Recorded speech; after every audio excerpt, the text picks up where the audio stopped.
was a devastating war with millions of soldiers killed. However, very little area was won at a time. But what caused this virtual stalemate?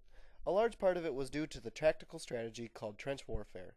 While this was not the first war where this was used, World War I was the first time that trench warfare was used to such an extreme.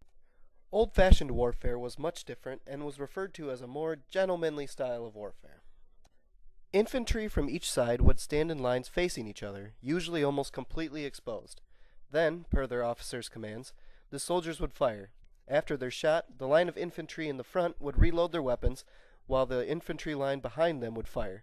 Even with their one-shot-at-a-time weapons, the death toll was very high. Things changed, however, at the start of the 20th century.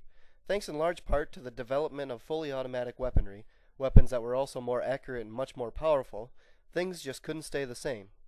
All down the Western Front, the borders between France and Germany were lined with 8-foot deep trenches, which were lined with barbed wire fencing. Soldiers would stay bunkered down in their trenches for months at a time.